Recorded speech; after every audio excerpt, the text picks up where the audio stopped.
Nico? Ay, G, Oh, ba't tinutulak mo yung motor? tumirik kasi. Papagasolinahan ko kasi. Naninibago kasi ko, bago yung motor eh. Oo nga, bago. Ang ganda, no?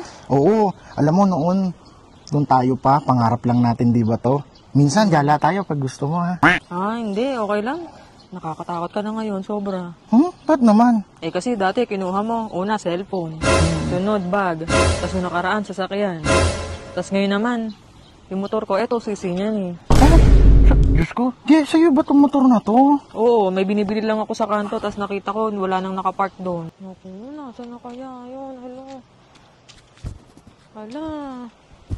Ay, sorry, hindi ko kasi akalain. Akala ko kasi yung nasa kanto kung kani-kanino lang. Di ba dati sasakyan ang kinukuha mo? Ba't ngayon, motor na lang? Kasi nung sa kotse, pati cellphone at bag, munti ka na kung mahuli. Dito kasi sa motor, ang dali-daling kunin, oh. Kaya pasensya ka na, G. Sa susunod na lang. Oo nga lumayo-layo ka naman ng lugar. Laging ako nabibiktima mo, nakakatakot ka na. Kaya nga, yaan mo, G, sa susunod, aalamin ko na lang kung kanino talaga yung sasakyan bago kukunin, ha. Pasensya ka na, nahihiya na ako sa'yo. Sige, mag-iingat ka, ha. Oo, pasensya na. Baka pag sa iba, naku, ano na abutin mo? Mag-ingat ka, ha. Pasensya na talaga. Gusto mo bang sumabay kaysa maglakad ka? Hindi naman, tabakin naman, kaya kong lakarin yan. Para naman mamayat ka, no?